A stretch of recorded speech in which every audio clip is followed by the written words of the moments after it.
majority African-American communities in San Francisco far outside the Bay Area. These examples both come from the Bay Area, but they're certainly not unique. Many other Black communities in California and beyond were disrupted by major transportation infrastructure investments. The economists Jeffrey Brinkman and Jeffrey Lynn have documented in a sample of 50 US cities that the predicted probability of freeway selection in 1966 was more than 6 percentage points higher for an all-Black neighborhood compared to an all-white neighborhood, holding constant other neighborhood characteristics. In other words, this wasn't merely a function of the fact that Black people tended to live near the urban core or in areas where it otherwise might have made sense to locate freeways.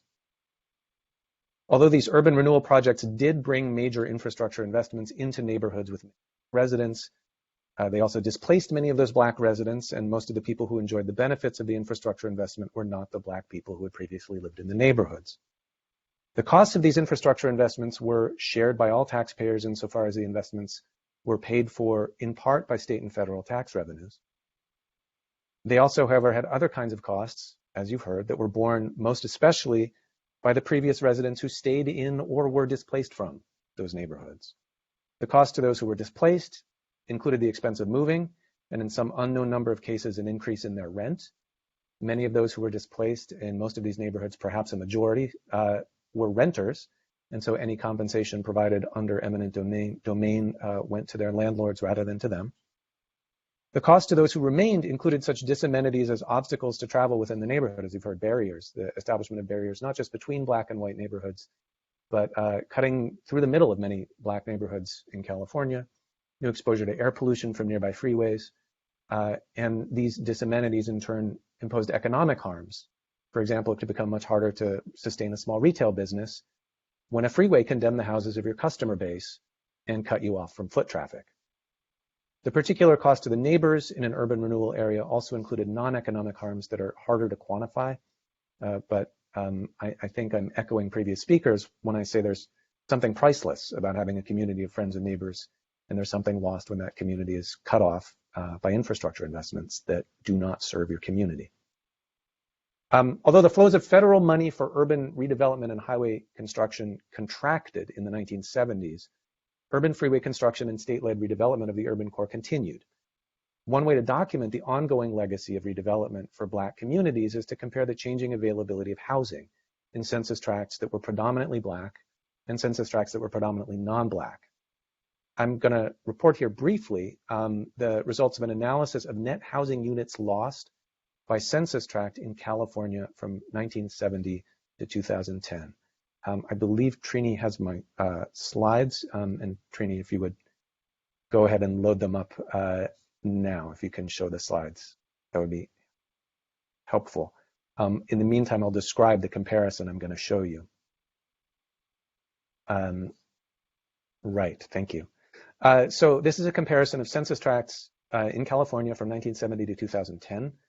I am focusing in particular on only those tracts whose boundaries could be matched from 1970 to the boundaries of 2010 census tracts to be sure that the comparison really is a before and after snapshot of the same place. This 40-year period after 1970 is after the period when the bulk of displacement that's associated with urban renewal happened. This is after the period that's conventionally regarded as the heyday of urban renewal, but it included the heyday of the California redevelopment agencies, the construction of hundreds more miles of freeways in California, and ongoing struggles over the location of urban infrastructure. This is the period in which additional freeway investments cut through communities in San Diego, for example, the 15 through the heart of the City Heights neighborhood. It also included many other events, such as fires and earthquakes, that may have reduced the number of housing units. So what I'm showing you here is simply whether lost housing units were replaced. Most California census tracts added more housing units than they lost after 1970, but some lost housing units overall. And those that lost net housing units after 1970 were disproportionately Black in 1970. The average percentage of residents who were Black in census tracts that would subsequently lose housing units was 26%. The average percentage of residents in neighborhoods that would subsequently gain net housing units over the next 40 years was 9%. So in other words, the neighborhoods that would lose housing after 1970 in California were disproportionately Black. Next slide, please.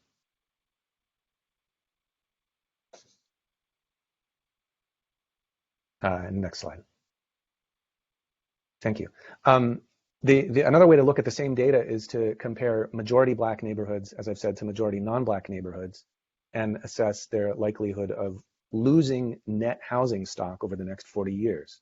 That's what this graph shows. Among tracts that were majority non-black in 1970, only 9% of those tracts in this sample that I was able to study lost housing units over the next 40 years. Among tracts that were majority black in 1970, 31% lost net housing units from 1970 to 2010. And neighborhoods that lost housing also lost black residents over this 40-year period.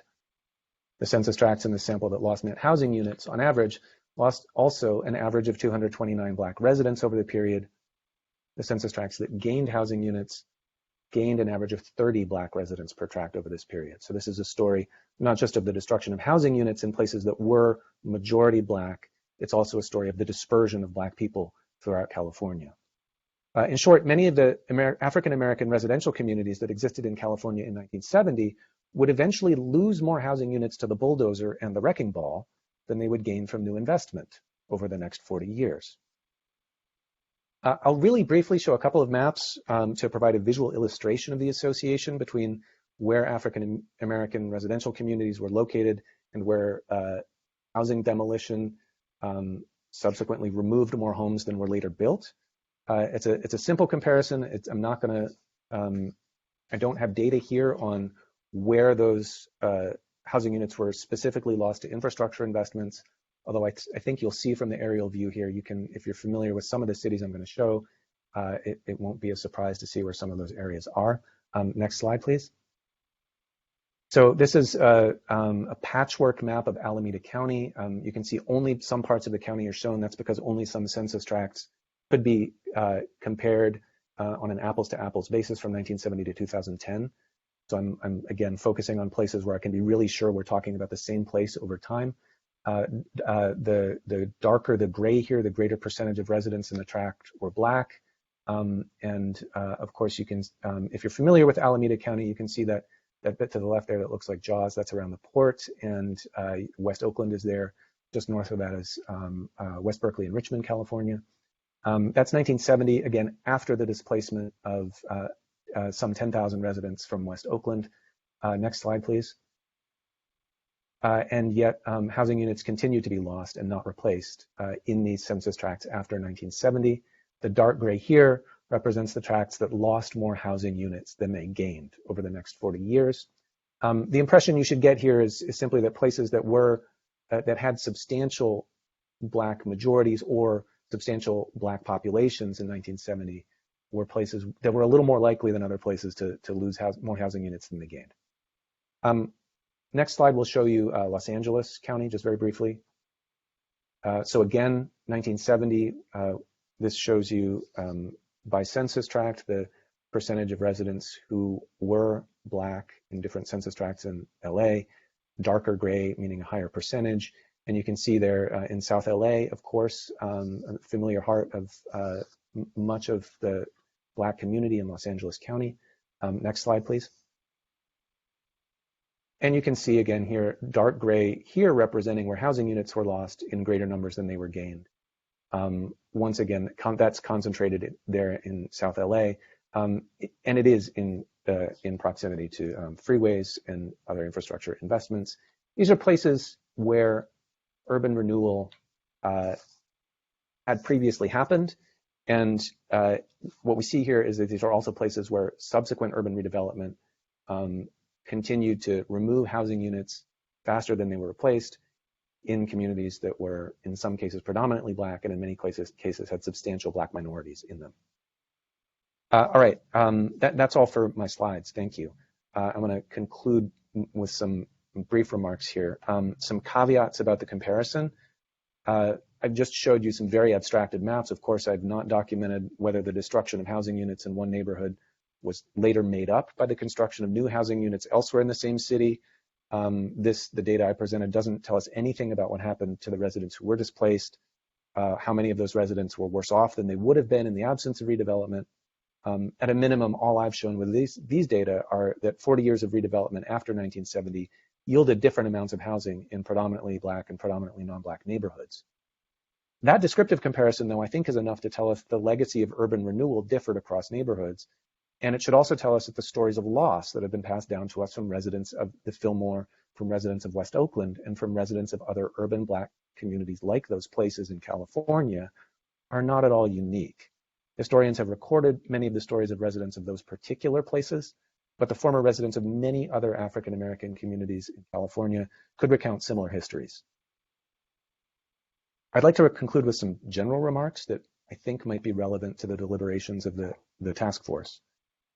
First, the legacy of urban renewal in California included negative consequences that were sometimes felt by Californians of all races and ethnicities, but that were disproportionately felt by African American people who lived in predominantly African American communities. The net impact of urban renewal on wealth creation for African Americans has not yet, to my knowledge, been measured in dollars. That impact, though, I think may well have been negative in many cities, and the negative economic impacts of urban renewal on many Black individuals and families may be assumed to have compounded other well-documented harms associated with intergenerational dispossession and ongoing racial discrimination in housing and credit markets. Second, both public and private investments in infrastructure sometimes contributed to displacing Black people, Black-owned businesses, and Black community institutions. Many neighborhoods that were targeted for urban renewal badly needed new infrastructure, but in many cases that infrastructure was provided in a way that did not benefit residents of those neighborhoods, and in fact, it harmed them while benefiting others. It would be fair in many cases to describe this, I think, as exploitation. Third, I would also note that the effects of urban renewal on community institutions in some predominantly African American neighborhoods might be regarded as a collective injury. By that, I mean that it harmed Black people who may not even have lived in that neighborhood. To the extent that the opportunity for Black people to live in the same places, in the same urban neighborhoods with other Black people, created new opportunities for Black people's economic empowerment in the middle decades of the 20th century, for greater opportunities for Black political power at that time. We might regard the disruption caused by urban renewal as a kind of collective harm affecting even Black people who lived outside of the places where the most disruptive impacts happened. And the last point I'd like to conclude with is that urban renewal took place within living memory. The legacies of urban renewal include physical infrastructure such as freeways that still divide neighborhoods, organizations such as redevelopment agencies that persisted for decades after urban renewal, and processes of neighborhood transformation that have continued to take place long after the middle decades of the 20th century that historians regard as the time of urban renewal proper. To the extent that urban renewal caused harms and the legacy of urban renewal caused harms to African American communities that could be addressed by reparations, those harms do not lie in the distant past. Our elders remember them. And that is where I will conclude my testimony. Thank you.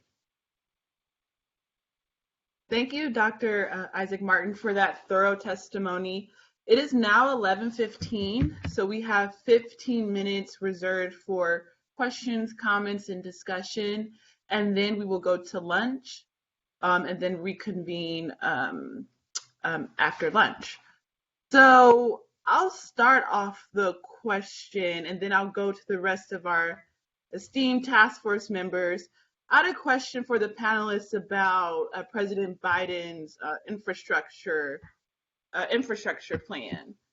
As you know, it's over $100 trillion, and these monies will be distributed to the states for the states to then decide how to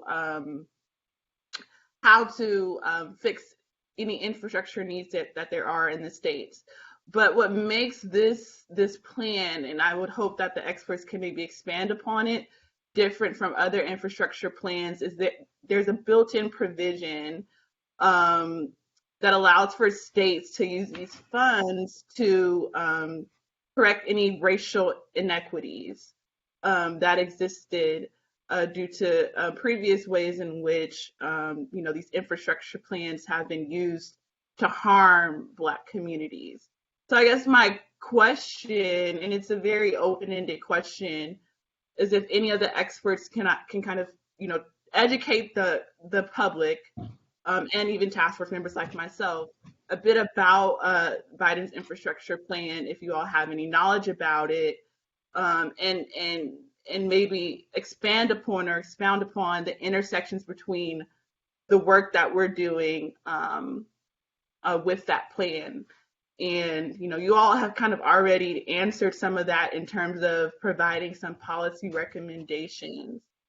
But again, my open-ended question is pointed to, is there a way that this task force can kind of, communicate to the state of California through that built-in provision of Biden's plan, concrete ways in which that infrastructure plan can be used to help repair Black California?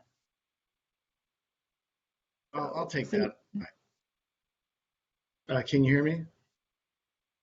Yes, Dr. Appleyard. Yeah. Appleyard.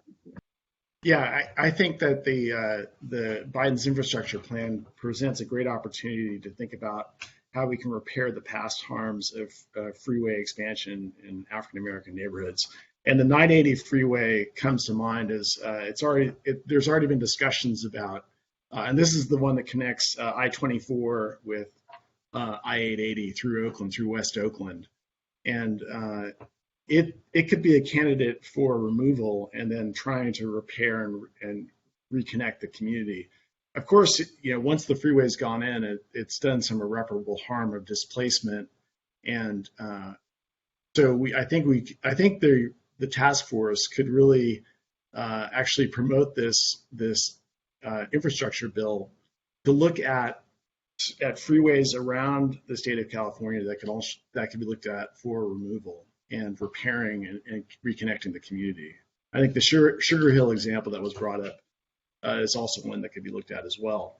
But I also think that bus transit funding should also be promoted as something that needs to, because bus transit is more often what supports the African American community, and so funding for bus transit could also be an important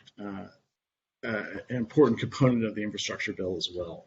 The Syracuse, New York program that helped provide business loans to community members around one of their viaducts, one of their freeway viaducts, is also something that can be looked at as well. So I think creating a sort of a bank that serves Black-owned businesses and homeowners that could be promoted by the task force to work in tandem with the infrastructure bill would be a good idea.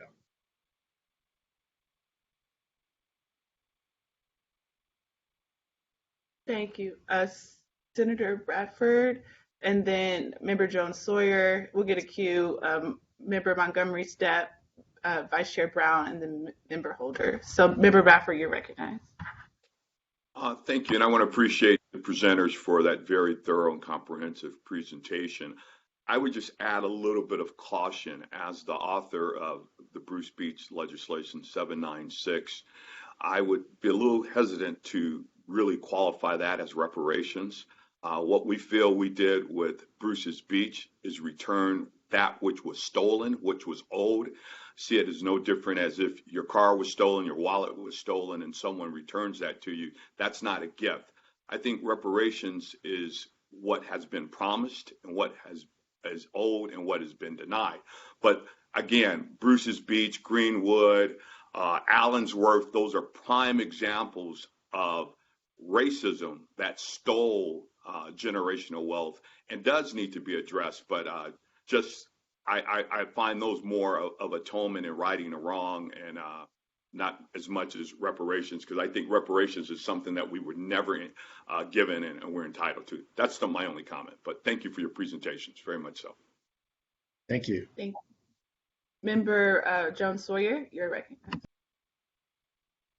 And so I'm really, and I also want to thank the speakers, and especially this concept on gentrification, where gentrification could actually be used to our benefit. And I'll give the example that if the Native Americans early on had leased the land at Manhattan Island, where would they be right now? In South LA, instead of selling the land, taking that that suitcase full of dollars, if we lease that property to wealthy white people coming into the district, not only would that person make money from that home that they own, that they paid outright, and other ideas that we could come up with where we could use gentrification to our advantage to improve our communities, but still retain the properties, but still use the properties to benefit us. I mean, if you look at the royal family, I don't think they've worked a day in their life, but I think because they own land, a lot of land, and they lease it out, they never have to work another day in their life. And that may be a way that African Americans can use our land that we own, especially in places like South LA, that we don't sell out our money, that we don't give up our mineral rights. Nobody ever talks about the mineral rights that are underneath. We give away mineral rights like you wouldn't believe. We may never discover gold or oil, but we give up all those mineral rights to individuals who retain those mineral rights no matter what. And so it may have been the first speaker that talked about how can we use gentrification to our advantage to create economic wealth and close that wealth gap. I don't know if that's the first speaker that could address it or any one of the speakers. I can speak about this briefly in greater detail. Yeah, my reasoning on this, just from conducting extensive research on gentrification, is no one's going to want to stop it out. Cities don't want to stop the influx of wealth into their communities. So I don't know if that's necessarily the conversation we should have. If it's going to happen, how can we use it? And I think there are many paths that could be done. So holding on to ownership as a way to accrue value, that's definitely one path. I mean, I think the most fundamental thing is making sure that Black people get to stay in these neighborhoods and benefit from this and make them feel like they're not going to get pushed out. Once we have those stopgaps in place, and that's where the state can definitely intervene in a useful way, then we can talk about how can these communities then gain the wealth that was deprived to them through government-backed deprivation for all these years.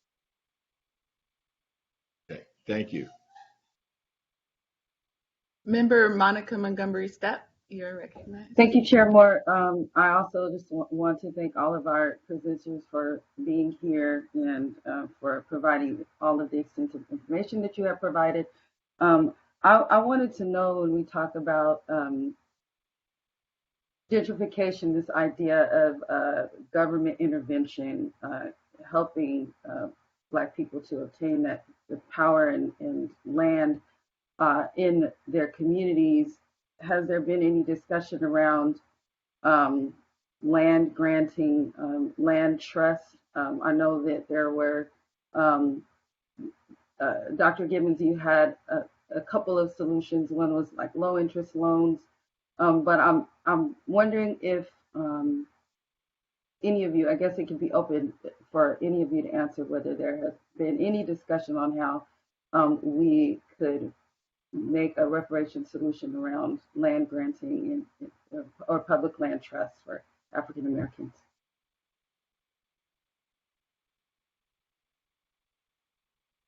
I could start answering. I think one of the committee recommendations could be to create a bank that helps finance businesses, renters, and homeowners, and in the community.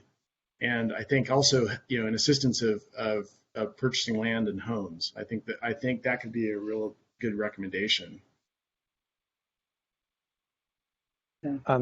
If I may also add, I'm not aware of sort of policy discussions around land banking in the context of reparations, which doesn't necessarily mean that they haven't happened. But I do think it's a particularly creative and interesting policy instrument to think about using for a couple of reasons. One is that it does hold out the promise, potentially, if done right, of addressing the risk of displacement, not just to Black landowners, Black homeowners, Black business owners, but also to renters who who don't own homes, who don't own businesses, who, of course, are very, very well represented in many of California's Black communities, and may be underserved by policy remedies that focus on compensation to the owners, to people who already have land, in other words. So I think that's interesting, and I also particularly think with respect to the question of gentrification, thinking about solutions that mitigate the risk of displacement, some kind of long-term, land banking or land trust solution that creates collective stability for a neighborhood may indeed be very, very helpful in mitigating the harms of displacement. I concur with Dr. I'm sorry. Go ahead, Dr. Gibbons. Go ahead. Yes, I concur with Dr. Martin. I mean, about the importance of renters. This is a group that we really don't talk about enough. Granted, there have been some big state level pushes for things like rent control, but if there's any way that we could offer direct cash-based assistance to renters, especially in areas that see dramatic increases in rents, these are things that we can easily track with the data that we have. I don't know if it would take the form of a land trust or what that would exactly look like, but that's a group of people that we really must pay a lot of attention to. Thank you. And I'd also add, we need to think about the nonprofit organizations that are sometimes renting space, and to lose them is losing part of your community. So I would add them as well. Just another brief question is about the policing aspect that Dr. Appleyard brought up. And the way I understood it was policing being used to kind of keep people in a certain space, and they're, basically police terror and violence on people, and discriminatory practices on people in that space. Any of you aware of the idea of kind of driving people out of spaces that are being gentrified in sort of a bad way, not as what we've discussed here today, but kind of driving people out as opposed to keeping them in certain spaces? That's an interesting question. The research we were just starting on does show sort of an indication that there is sort of this cordon effect of police stops around the redlined areas. And I think that's an interesting research question to look at the actual, what police calls and things like that are happening in gentrified areas. Joe, Dr. Gibbons and I, Dr. Gibbons, we should be looking at that. I'm aware of a little bit of research on the question. Also, there's a sociologist named, I believe, Brandon Beck, who's looked into this question with data from New York City. And has found some evidence that it distinguishes between police calls by neighbors who are gentrifying the neighborhood, mm-hmm. who may be reaching out to the police to punish in effect their new neighbors, and police calls or in police stops that are preemptive, that are not initiated by people in the neighborhood. And if I recall correctly, he did find some evidence of increased police activity in neighborhoods basically adjacent to gentrifying areas, so in places that might be thought of as the next frontier of gentrification. Mm-hmm. Independent of any actions by the new residents, police themselves seems to be trying to, in effect, push people out. But that's the only study I'm aware of, and it's from a limited period of time in New York, and I think we need to know much more about how this works. I've conducted some. Oh, I'm sorry. Go ahead. I've conducted research with fatal encounters data. This is an effort starting in 2000 to collect information on every police-related homicide that has happened up until present. And I've overlaid this information broken down by race on top of whether or not a neighborhood is gentrified. And what I have found is that gentrification predicts the increase of police-related homicides for people of color. The exact pathways as for why still needs to be unpacked. There's a number of theories that I can unpack, but with the limited amount of time, I would just like to stress that there is an association of police-related violence with gentrification specifically. So we are a bit over time, so we are going to go to Member Holder and then close out with Vice Chair Brown. Member Holder, you're recognized. Thank you. And I wanted to thank the presenters for such an enlightening presentation. You really just do an incredible job of encapsulating why so many of these 20th century policies around urban renewal that we've always viewed as race neutral are actually just as virulently racist, exclusionary, pernicious, and intentional as the type of Jim Crow segregation that we saw in the South. And I think it's really important to sort of uncover that dynamic about how these race neutral policies around infrastructure and urban renewal are really and were really just a form of Jim Crow segregation. That narrative is really important, especially to understand in the state of California, where a lot of people think, well, there was no Jim Crow segregation in California. There was, in the form of urban renewal and infrastructure planning that was virulently and intentionally racist. So thank you for connecting the dots on those issues. One of the things I wanted to ask about is, you've done an incredible job of giving us recommendations around, interventions that we need to think about to make gentrification more sustainable and less racist, right? And really on concentrating on stabilizing historically Black neighborhoods and making sure that Black folks continue to have a stake in these neighborhoods as they gentrify. But the question I have is, Black folks weren't only sort of cordoned into these red. We were also excluded from affluent neighborhoods that had incredibly vibrant infrastructure, right? High-level education systems, excellent hospitals. We were, because of the dynamics that you've talked about, like the physical plan, we were physically excluded. And also intentionally excluded through policies like restrictive covenants from these more affluent neighborhoods. So my question is, assuming that integration is a good thing in the sense that it gives people greater access, right? What about plans to give Black people greater access to these affluent neighborhoods that they were historically excluded from? What about that perspective?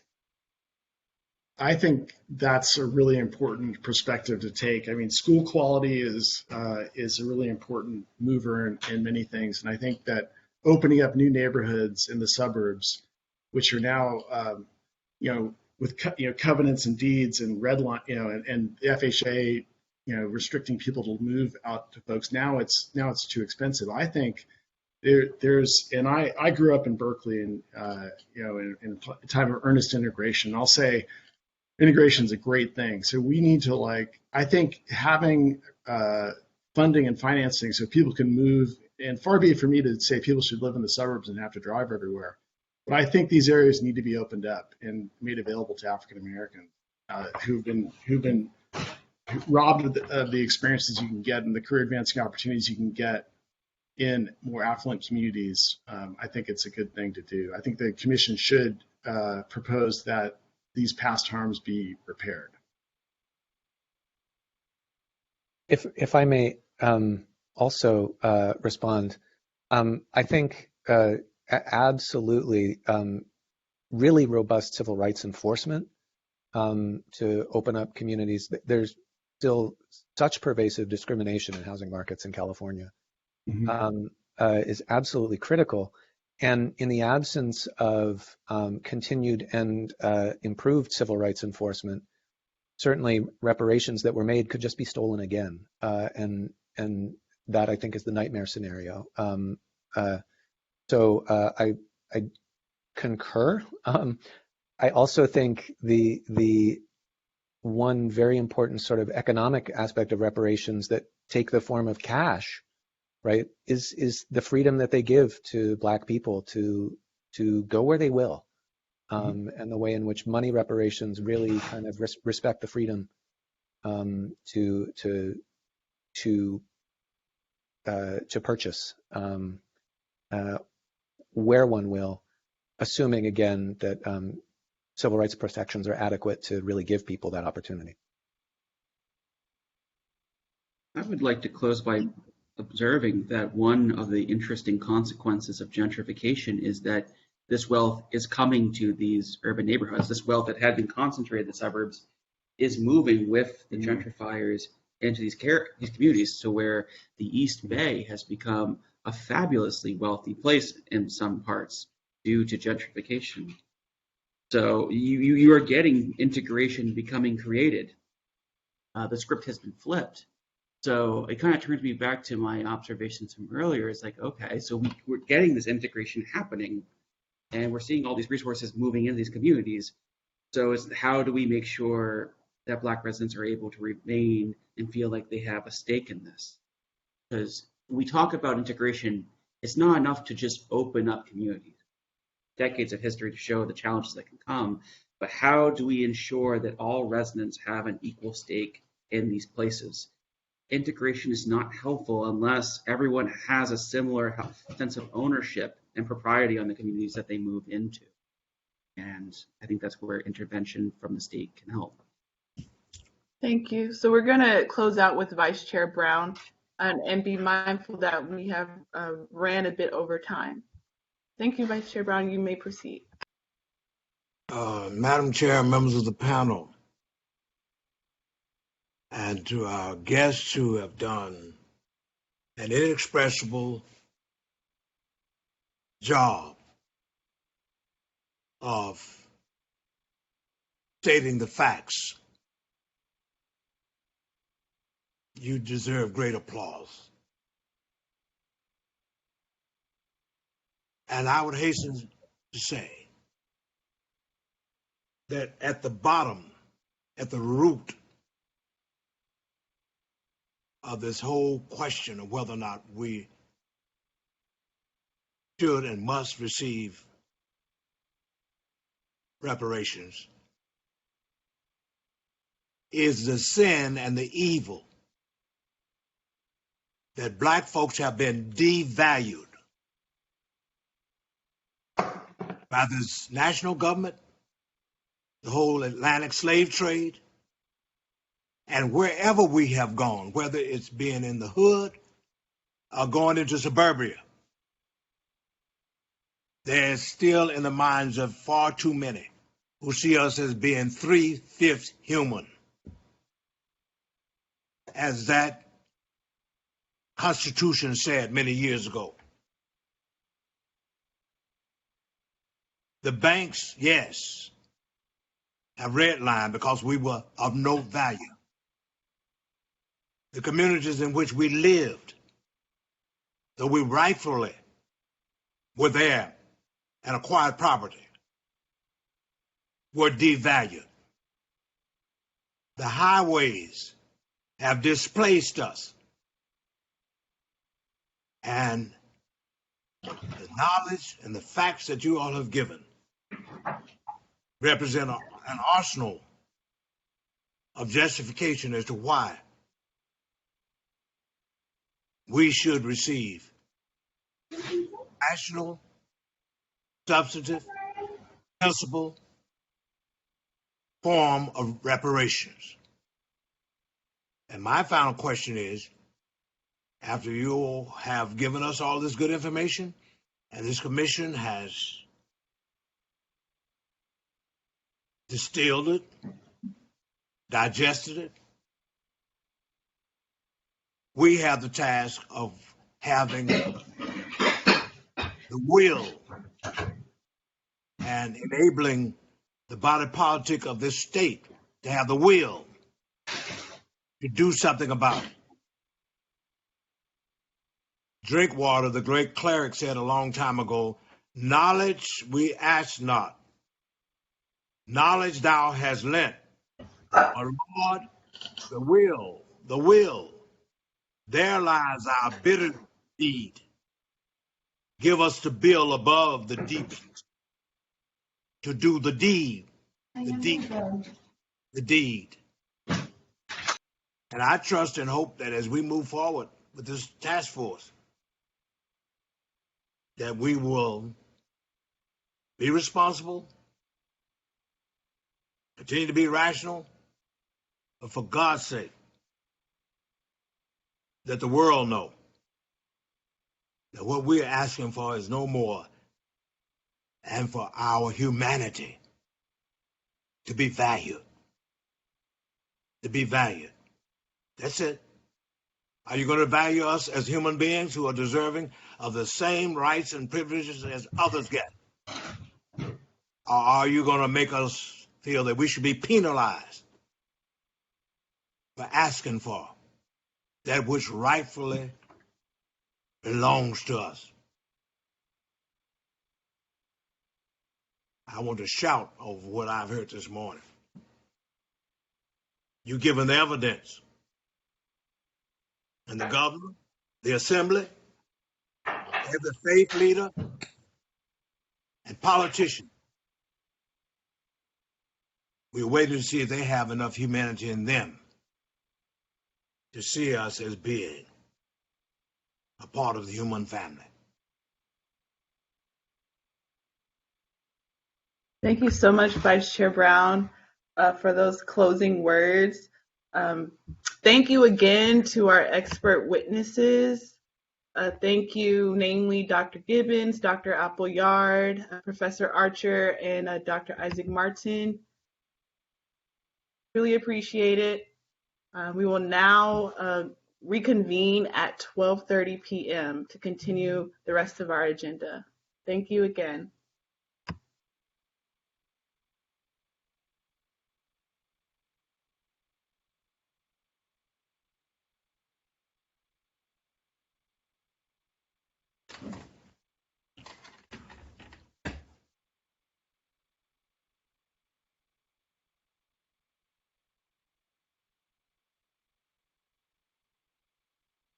Task Force members, this is Aisha Martin Walton. I just wanted to remind you that during the break and lunch that the recording will still be on. So if you have your audio on, it is being recorded.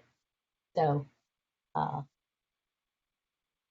feel free to mute both your video and your audio during the break. See you shortly.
Can you see and hear me? Hi, Eric. This is Lisa Holder. We were on a panel together a few months ago. I just wanted Oh to no, I say, know who you are. yeah, Yes. just wanted to say hi. How are you? Excited. Good, good. I'm happy to have you here. Thank you. Good afternoon, Dr. Miller. This is Aisha Martin Walton. I think I met you on the tech. Yes. Sorry, I should have joined earlier. Oh, no problem. You are here, and that is what matters. So just stay right there. We'll be starting momentarily, and Chair Moore will kick us off. Okay? Does everything look okay? Yes, you look great. Yeah, the lighting is good. You're very centered, and you sound your voice is just fine. Great. Okay? Thank you. You're welcome.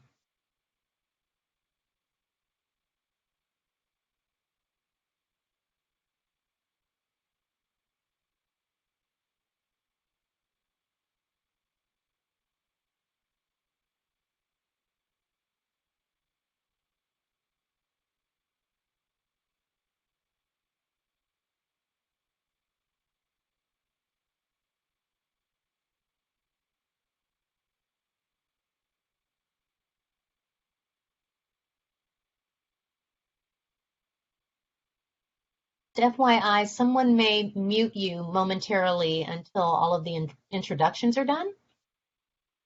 Sounds good. I had muted myself, so. Okay. All right. No problem. See you shortly.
Hi, Eric. Nice to see you. Good to see you. How are you doing? Feeling better? Yes, I'm feeling a bit better. I'm almost 100%. That's good. Thank you.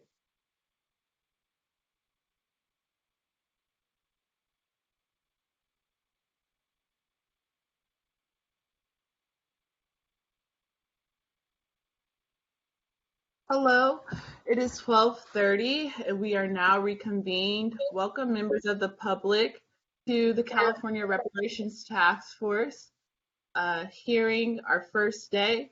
We just wrapped up our panel on infrastructure, and now we will move to a conversation or continuance of a conversation around the community of reparations and the consideration of an economics expert. I will first introduce our two speakers. So Professor Eric Miller has joined us for the Community of Reparations discussion. Dr. Eric Miller is a law professor at Loyola Law School, where he teaches and writes about criminal law, criminal procedure, evidence law, and race in the law. He is interested in problem-solving courts, including drug courts, the law and sociology of policing, and reparations.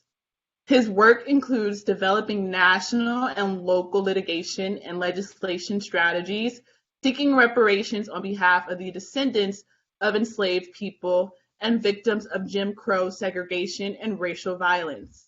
In particular, he's worked for over 20 years seeking reparations for the victims of the Tulsa Race Massacre, as well as being briefly involved with some of the lawyers representing the Georgetown 272 Descendants movement, seeking justice for the descendants of people enslaved and sold by Georgetown University. Accordingly, his work also engages with reparations from enslavement to contemporary policing. So we're going to hear from Dr. Eric Miller, and then we're going to take questions and comments from the task force based on his testimony. And then we will hear from Dr. Hamilton, who has a track record of innovative thought leadership and policy advocacy on issues including public investment, asset building, wealth and income generation, jobs and employment, health and family care, democracy and civic engagement, housing and creativity, culture, and the arts. In 2021, Dr. Hamilton provided strategic advisory support to leading institutions ranging from the Detroit, Michigan-based Kresge Foundation to the Silicon Valley-based Omidyar Network. He serves as an appointed member of the New York City Racial Justice Commission. In 2021, Dr. Derek Hamilton provided expert testimony to important policymaking bodies, including the United States Senate Banking Committee, the Joint Economic Committee, and the House Progressive Caucus. Dr. Hamilton is a university professor, Henry Cohen Professor of Economics and Urban Policy, and a founding director of the Institute on Race, Power, and Political Economy at the New School. And Dr. Hamilton will present on the scope of work around the consideration of an economics consultant position. So without further ado, I would like to introduce Dr. Eric Miller. Dr. Eric Miller, you may begin your testimony when you're ready. Thank you very much. Thank you. I just want to make sure you can hear me. Great. So, Madam Chair, in my testimony today, I want to lay out some of the legal issues surrounding reparation. In particular, I'll address what legally are reparations, who's eligible to pay and receive reparations, and what are the obstacles to reparations, both in federal law and in California law, and what are some of the ways to avoid these obstacles. As you mentioned in my remarks today, I'll draw upon my experience litigating reparations on behalf of the survivors and descendants of the Tulsa Race Massacre of 1921. The Tulsa experience is useful because it will provide some practical examples of some of the legal issues thrown up by reparations and how to overcome those issues. In particular, our legal teams have had to address issues of who's legally liable to pay reparations, who's legally eligible to receive reparations, and what forms these reparations may legally take. So let's begin by answering the question, what legally are reparations? Well, it turns out that's a little complicated because reparations activists leverage a bundle of legal doctrines to obtain redress for historical acts of racial oppression. So there's no one legal theory that necessarily accounts for reparation. Reparations advocates have used civil rights and anti-discrimination law to advance their demands, but they've also used tax law and lately public nuisance laws, among other legal arguments. If we were trying to identify what is distinctive about reparations, we could focus perhaps on the historical aspect or on the nature of the oppression, or focus on only one form of racial oppression, for example, slavery, that fits the categories of being a remedy for past injury and one that has inflicted significant continuing intergenerational harm. However, I want to suggest that perhaps the distinctive feature of reparations is that it focuses upon wrongs done by some identifiable individual or organization to some identifiable person or group of people. It's this tight connection between the individual or institution on the one hand and the injury, the victim, and the right to repair on the other, which marks out reparations claims and remedies from other types of claims in the civil rights context. Because I realize I'm not just speaking to a legal audience, it might help to give a rather simple example. So bear with me. If it's too simple, I apologize, but hopefully it'll help to explain what's going on. So imagine a group of kids of all different races went trick-or-treating a few years ago. When the children came back to the house, the black children had less candy than the others. Suppose the next year, the parent sends another group of kids out trick-or-treating. Some of the same kids from last year, some have joined, some have left. Nonetheless, the same thing happens. The parent, acting as the state, might decide to even things out and have the other children share the candy with the black children so everyone comes out the same. Under current equal protection law, because the parent is the state, then the parent has to have some really good reason for redistributing the candy. One reason might be that the parent knows that in the past, black children in this neighborhood got less candy. Even in that case, under the anti-discrimination law developed by the United States Supreme Court, a judge would generally want to establish that redistributing the candy was really necessary, even given these past injustices. Things become a lot easier, however, if the kids tell the parents that certain houses on the block refuse to give certain black kids any candy. Here we have examples of what is called direct discrimination. Some people in the neighborhood treat black kids worse than the white kids. It becomes even easier to justify giving black kids extra candy if the parent, as a state, has done something to encourage or at least passively go along with the people who discriminate in that neighborhood. Here then, we have the classic reparations claim. Someone has done an identifiable wrong by not giving candy to an identifiable person, the black kids who were trick-or-treating. Now there is a strong legal justification for giving the wrong kids extra candy, and even for asking the other trick-or-treaters to help out in sharing the candy around. Each of the wrong children has a claim for having the candy redistributed this time around. But in addition, there may be some children that were also wronged last time around and didn't get the candy redistributed then. Their claim from last time around still exists, and so they may say that, in fairness, they should get the candy from last time around too. So we have two different ways of thinking about what would be just here. One is a claim that it's fair to redistribute the candy because this class of people, black kids, are generally discriminated in this neighborhood. That's a traditional civil rights claim. Another is a claim that it's fair to redistribute the candy because some black kids were wrong this time and some black kids were wrong last time, and each time they erode the candy they should have received were it not for the racist neighbors in the neighborhood. One final feature specific to reparations as a legal doctrine is the idea that these rights to repair can be handed down or inherited by the descendants of the original victims, or what California law calls in a few of its reparation statutes, their heirs and beneficiaries. So if some of the black kids in years past have aged out of trick-or-treating, they may be able to hand their claims for restitution of the candy down to their younger siblings, for example, who are still experiencing discrimination. So reparation is that it focuses primarily on remedying identifiable individual acts of wrongdoing, rather than general claims about the fairness of the redistribution, though it does that too. This way of looking at reparations does not replace, but I think supplements, more general anti-discrimination law. Another way to help us understand the legal status of reparations is to think about how the Tulsa race massacre provides a context for reparations claims.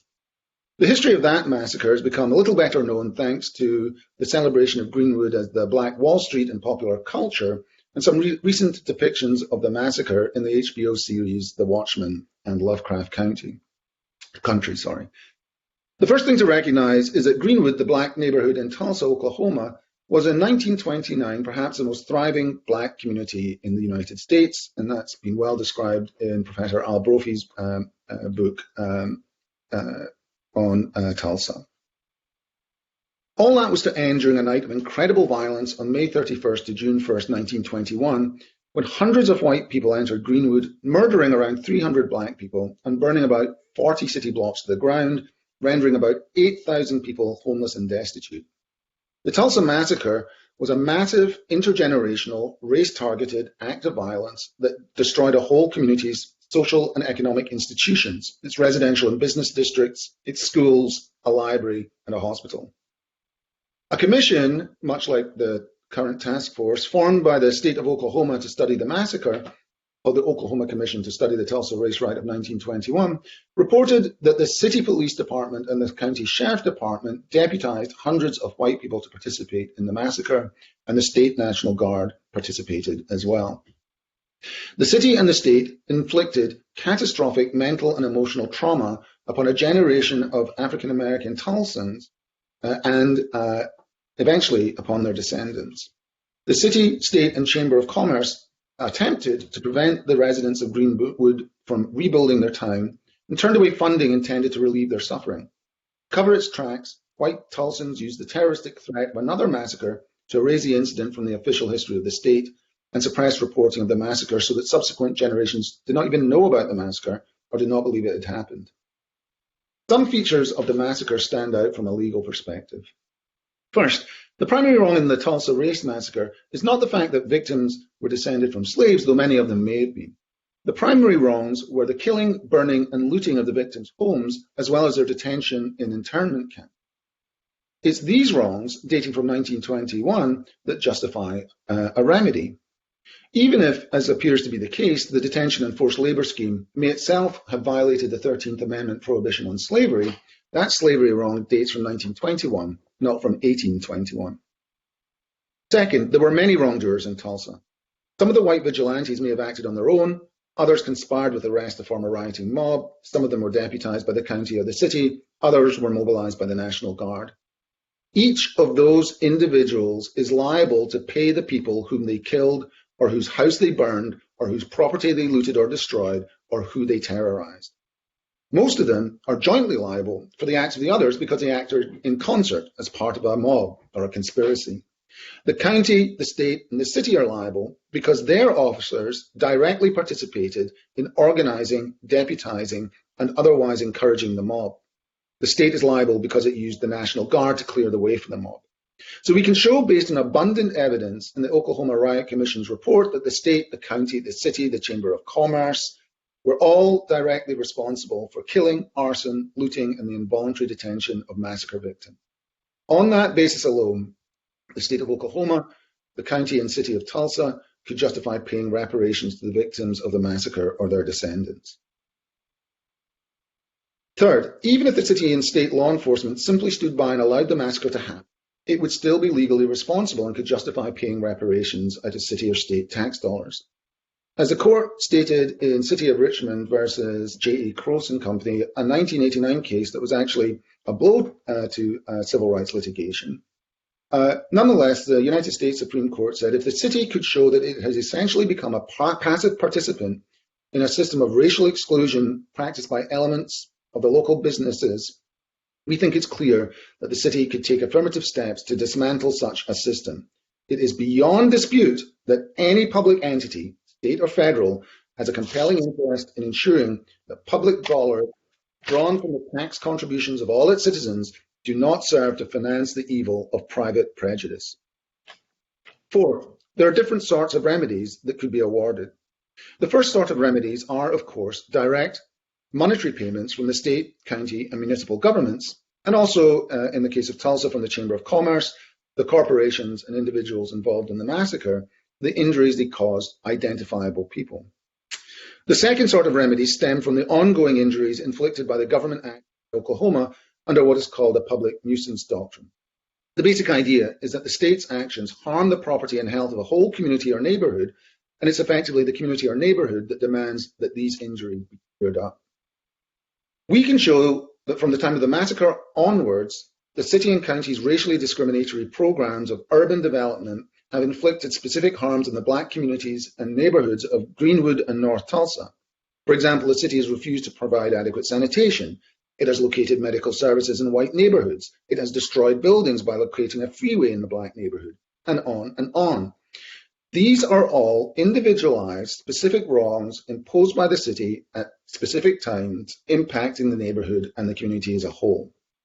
So the sort of clearing up program we've asked for under the public nuisance theory of community-wide harm includes property development, development of mental health and educational programs, creation of a land trust, construction of a hospital, an urgent care centre, immunity from all city and county taxes, scholarships, and preference in government contracting. So what are the legal obstacles to reparations? First, we should distinguish between reparations litigation and reparations legislation. Reparations litigation faces challenges that the legislation does not. I'll lay out in the main the obstacles facing legislation, and I think there's 6 major legislative obstacles. First, there's often a claim that there's an absence of directly harmed individuals, the claim that, for example, all ex-slaves have been dead for at least a generation. Second, the absence of individual perpetrators, for example, the claim that white Americans living today have not injured African Americans. Third, the lack of direct causation, the claim that it was not this identifiable person who inflicted the injuries suffered by the victims, but some other group. Fourth, the absence of a contemporary legal wrong. Because it was legal at the time, the wrong is a moral one at best and not a legal one. Fifth, the indeterminacy of compensation amounts. It's impossible to determine who should get what and how much. Sixth, specific to California and a few other states under Proposition 209, the claim that the remedies are race-based preference to provide education, public employment, or government contracts, whatever the state's significant interest in remedying discrimination. So what are the ways to avoid these obstacles? First, it's worth noting that federal, state, and local governments have awarded reparations to the victims of race-based injustice, including formal apologies, direct money payments, land restoration, pardons of criminal convictions, restoration of employment, educational scholarships, memorials, and mandatory teaching of history in state schools for at least the last 70 years. However, some of the objections raised in courts is that there's no living survivors, that the perpetrators are dead, and that it's not clear who caused the injuries. These 3 problems as a group address the issue of eligibility, and there's a couple of ways to work around the eligibility issue. The first thing is to recognize that eligibility worries apply to both the wrongdoers and the victims of racial discrimination. Wrongdoer eligibility was essentially the worry raised by the 9th Circuit, which covers California, and the 7th Circuit, which covers Illinois, in some cases litigated in the 1990s and 2000s. In each case, the court said that plaintiffs could not simply rely on the general claim that the United States or various corporations had harmed black people through slavery. Instead, the plaintiffs needed to assert that specific people were harmed in specific ways by specific individuals or institutions. In other words, they had to identify with particularity who are the individuals who caused the harm. The courts were skeptical that the government or the identified institutions were the correct wrongdoers. Our response in the Tulsa litigation was to point to specific people, the city, the state, the county, who engaged in the race massacre. We were helped in that process by the work that had been done by the Tulsa Race Right. Their creation of an historical record allowed us to make the connection between the state, county, and city through the injuries that they inflicted to the survivors, in the first case 125 survivors, in the current case 3 of them, who suffered those injuries, and to their descendants who could claim a remedy. So the task force should identify the different organizations, institutions, and individuals who did the terrible acts of racial oppression. But next, it's important to identify their victims. But before I go on, I should say that many of these organizations are still in existence. In Tulsa, it's the same city that inflicted the massacre and should remedy it. It's the same Chamber of Commerce that interned the survivors that should be held liable for those acts. For Japanese American internees who were the beneficiaries of the Civil Rights Act of 1988, it was the same federal government that sent them to internment camps that provided reparations. So for many institutions, the idea that they're not still around is just plain wrong. Second, remember that the Supreme Court in Crowson said that if the state had become a passive participant in private wrongdoing, it could reach out to remedy those wrongs, even if it was not the direct cause of them. So something beyond strict reparations is allowable so long as the state can show that it passively participated in the wrongdoing by standing back and allowing it to happen, or perhaps creating the legal framework through which it operated. The final problem is the eligible group of victims. The Ninth and Seventh Circuits suggested that the plaintiffs were not eligible to bring the lawsuit, in legal lingo, that the plaintiffs lacked standing to act on behalf of all formerly enslaved black people in the United States. The court wanted to know how these plaintiffs themselves suffered or inherited the injury.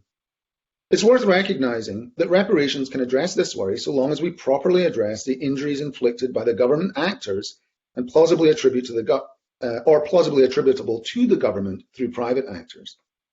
First of all, some of California's reparations statutes already allow descendants, in the legal language used in those statutes, the heirs and beneficiaries of the victims, to claim reparations owed to the direct victims of racial oppression.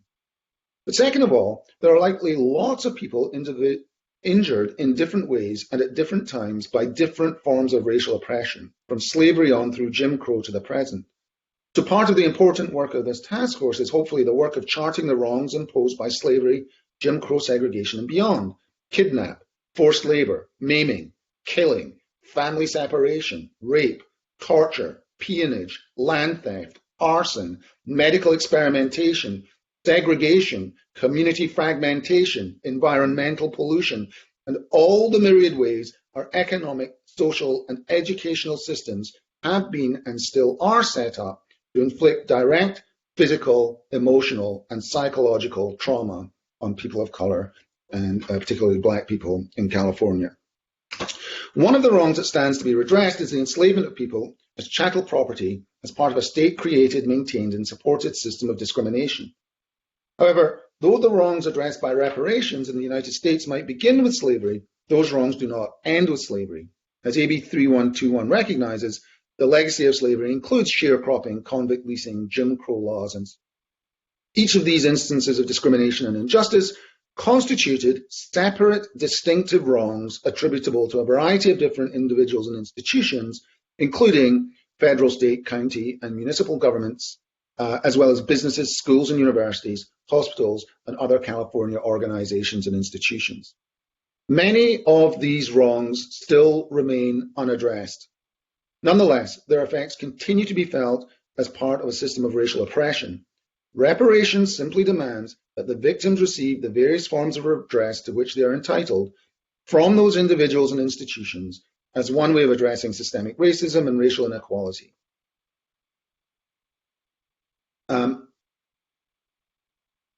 So then what about so the task force can propose remedies that directly address these wrongs, to heal the trauma, to mend the injury, to restore the land, to support the student, to employ the worker, to pay the debt. States can pay reparations even when a court says they're not legally obliged to do so. That's what happened in the context of federal reparations to the victims of Japanese World War II internment. They brought a case and lost in federal court on statutes of limitations grounds. It was actually pretty much a reparations case of the type that I've just described. The court said they should have filed their claim years ago, even though they had just discovered some new information that the federal government discriminated against them. The Civil Rights Act of 1988 was the federal government's response enacted to provide the reparations that the courts refused to provide. California can do the same thing too. The Civil Liberties Act created a fund of over tens of millions of dollars, including direct monetary payments to the survivors or their children, to fund research and education about the internment and to compensate for the loss of personal property and land taken or destroyed by the United States government. Furthermore, in Adirond Constructors Inc. versus Pena, another fairly negative civil rights case, the Supreme Court nonetheless endorsed the Federal Civil Liberties Act of 1988.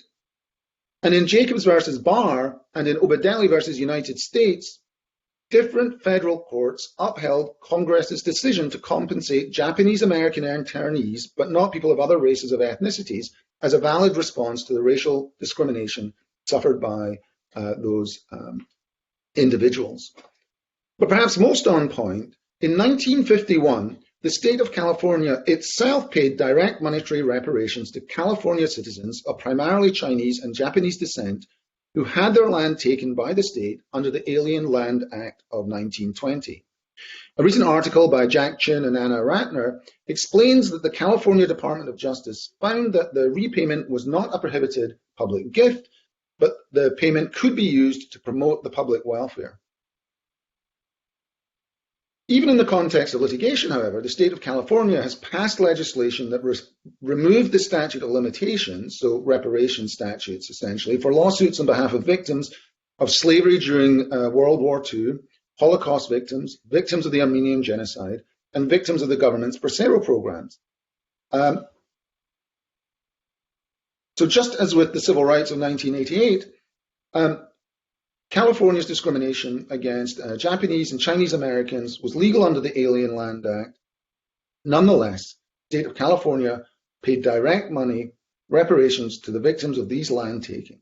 There's thus ample precedent for the paying of reparations in California, and federal law, even allowing for the amendment to the California Constitution introduced by Proposition 209, should allow for those payments as well. So let's finally address whether Proposition 209 stands in the way of reparations. Prop 209, which is now codified into the California Constitution, prohibits racial preferences in education, public employment, and government contracts. Essentially, it prohibits what I called earlier redistributing candy based on race-based classifications, but it does not prohibit remedies for direct discrimination through past wrongdoing. I said at the beginning of my testimony that the best way to think about reparations is that it's a wrong-based remedy. One reason is that the wrong-based approach avoids the problem of racial preferences that are prohibited under Prop 209. The other is that it avoids hostility to race-based remedies baked into constitutional doctrine by some of the more recent decisions of the United States Supreme Court. If some identifiable person has had their life, their liberty, their land, or their labor taken from them, then the person or institution that took the life, liberty, or labor has done wrong and owes that person restitution. Paying restitution is not some form of special treatment or preference. It is the standard way we compensate people for harming them. The same goes for opportunities to buy land, to work in certain jobs, to attend certain institutions. If some person or institution wrongfully excluded another on the basis, for example, of race, then that person or institution must make it up, in part by allowing them to have that job or to attend that institution. Again, this form of restitution is not a special treatment or preference. It's just the standard legal way we compensate people for harming them. Even Justice Thomas has recognized the validity of this wrongs-based analysis. In his dissent in Grutter versus Bollinger, the Michigan affirmative action case, he acknowledged that one of the few instances in which he was willing to allow race-based remediation was, quote, where a governmental institution is remedying past discrimination for which it is responsible, end quote. So to the extent that these wrongs call for scholarship and government contracts, for example, so long as they are awarded on the basis of past identifiable injuries directly caused by state or local government, then they're not preferences at all. My colleague at Loyola Law School, Kim West Falcon, has argued just this point in her scholarship, suggesting that this is one way in which race may permissibly play a role in California education placements. Finally, the easiest way to avoid the application of Proposition 209, which I've detailed a little bit more fully in my written remarks, is to adopt a race-neutral category to award educational places, employment, or contracts. The wrongs that I've suggested, enslavement, peonage, and so on, are race-neutral conceptually. So are remedies targeted to land, including the taking or destruction of or exclusion from particular neighborhoods in communities. There's plenty of examples in California history that call for the righting of this sort of wrong, and so long as they are directed towards the wrong rather than towards racial classifications, then Prop 209 should not apply.